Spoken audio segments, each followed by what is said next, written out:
हातिम ताई की बेटी को गिरफ्तार कर लिया साहबा ने।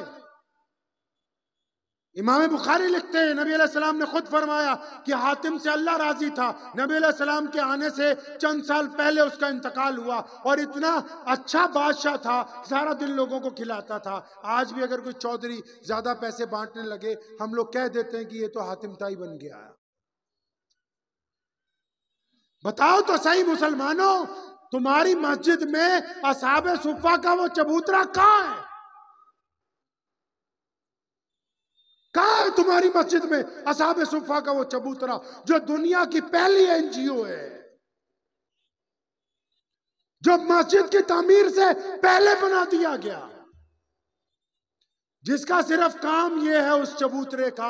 लोगों ने पूछा था या रसूलुल्लाह सल्लल्लाहु अलैहि वसल्लम, ये मस्जिद के बीच में आप एक चबूतरा बनवा रहे हैं, या रसूलुल्लाह सल्लल्लाहु अलैहि वसल्लम ये चबूतरा किस काम के लिए? तो नबी अलैहि सलाम ने अबू बकर रज़ियल्लाहु ताला अन्हु को बताया, उमर रज़ियल्लाहु ताला अन्हु को बताया, अपने करीबियों को बताया कि ये मेरे दीवानों, ये मेरे असहाब, ये चबूतरा हमने बना दिया मस्जिद नबवी में। या रसूलुल्लाह ये चबूतरा बनाया क्यों है? फरमाया जो मिस्कीन आएंगे, जो जरूरतमंद आएंगे, जो परेशान आएंगे, जो बेघर आएंगे, जो अपाहिज आएंगे, जो भूखे आएंगे, जिनके जुल्म हुआ होगा, वो कहां रहेंगे? ये चबूतरा उनके लिए बना दिया गया कि वो जब मस्जिद नबवी में आए, जिसका कोई घर ना होगा उसके लिए ये मस्जिद नबवी में असहाबे सुफ़ा का चबूतरा होगा। कहां है वो चबूतरा? कहां है आपकी मस्जिद में वो चबूतरा? प्यारे पैगंबर नबी अलैहिस्सलातु वस्सलाम तशरीफ फरमाए, हातिम ताई की बेटी को गिरफ्तार कर लिया साहबा ने। इमाम बुखारी लिखते हैं नबी अलैहिस्सलाम ने खुद फरमाया कि हातिम से अल्लाह राजी था। नबी अलैहिस्सलाम के आने से चंद साल पहले उसका इंतकाल हुआ और इतना अच्छा बादशाह था, सारा दिन लोगों को खिलाता था। आज भी अगर कोई चौधरी ज्यादा पैसे बांटने लगे, हम लोग कह देते हैं कि ये तो हातिम ताई बन गया है। तो क्या हुआ फिर? उसकी बेटी को जब पकड़ लिया साहबा ने, वो साहबा इकराम के एक लश्कर से लड़ पड़ी थी, जब गिरफ्तार करके मस्जिद नबवी की तरफ ला रहे, सामने दरवाजे पर पहुंचे, पैगंबर आजम कहिए सल्लल्लाहु सल्लल्लाहु सल्लल्लाहु, अब भी मेरा अंदाजा है कि पीछे से आवाज नहीं आ रही, सल्लल्लाहु सल्लल्लाहु। तो वो बेटी जब मस्जिद नबी सल्लल्लाहु अलैहि वसल्लम के सामने अभी पहुंची है, तो नबी अलैहि सलाम ने दूर से ही देखा, दूर से ही महसूस कर लिया कि हातिम ताई की बेटी के सर पर रुपट्टा नहीं है, सर पर रुपट्टा नहीं है। नबी अलैहि सलाम ने फौरन अपनी रहमत वाली चादर उतारी। कौन सी चादर? अरे कौन सी चादर भाई, बोलते रहिए, कौन सी चादर? जिस चादर को पहनने वाले को ताहा यासीन मुदस्सिर कहा गया, जिस चादर को बोसा लेना जिब्रील अमीन अपने लिए इज्जत की बात समझते हो।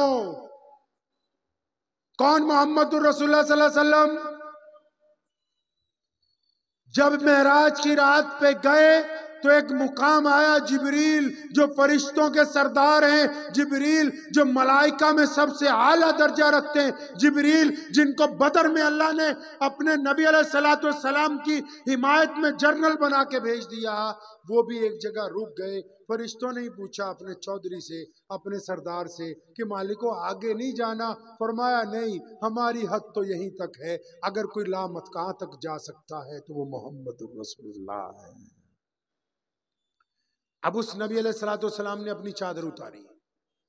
चादर उतारने के बाद नबी अलैहिस्सलाम ने एक करीब में सहाबी उनको चादर दी, फरमाया दौड़ के जाओ और जाके वो बिटिया आ रही है उसके सर को ढांप दो। उस सहाबी ने भी फिर कान में एक मशवरा दिया अपने अंदाजे के मुताबिक, या रसूलुल्लाह सल्लल्लाहु अलैहि वसल्लम वो जो बेटी पकड़ के लाए हैं वो दुश्मन की बेटी है, आपकी चादर ताहा यासीन वाली चादर, मुदस्सिर वाली चादर, या रसूलुल्लाह आप अपनी चादर रहने दें, हम अपनी चादर पेश कर देते हैं। नबी अलैहिस्सलाम नाराज हुए, नबी अलैहिस्सलाम नाराज हुए, फरमाया आज तो ऐसी बात कही, दोबारा मत कहना, दौड़ के जाओ हमारी चादर उस बिटिया के सर पे डालो, क्योंकि बेटी सिर्फ बेटी होती है, फिर चाहे वो अपनी हो या फिर पराये की हो,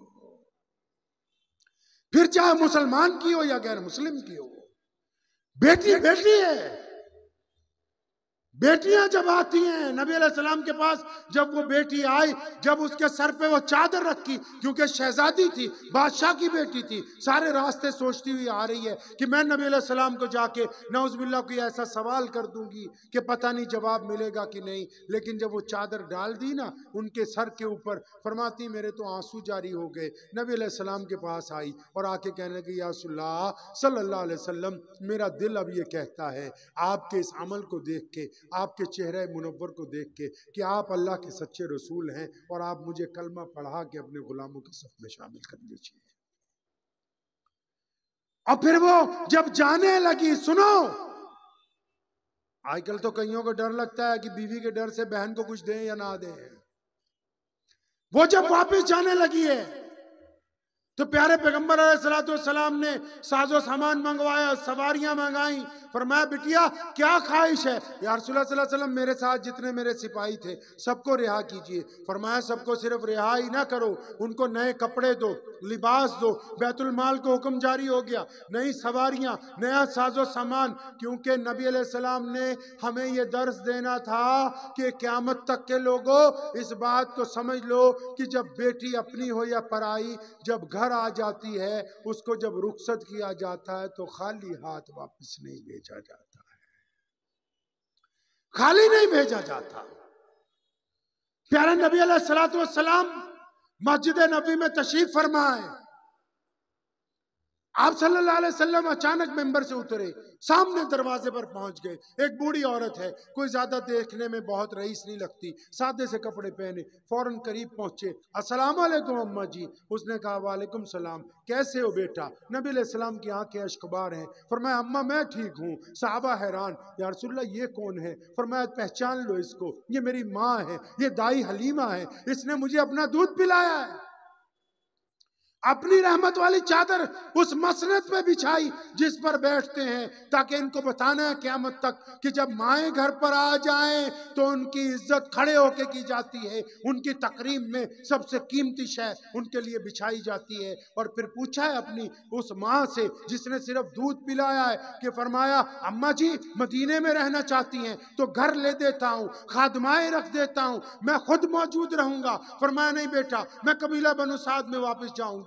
तो फिर साजो सामान के साथ इस तरह रुखसत किया कि जिस तरह एक मां की शान होती है।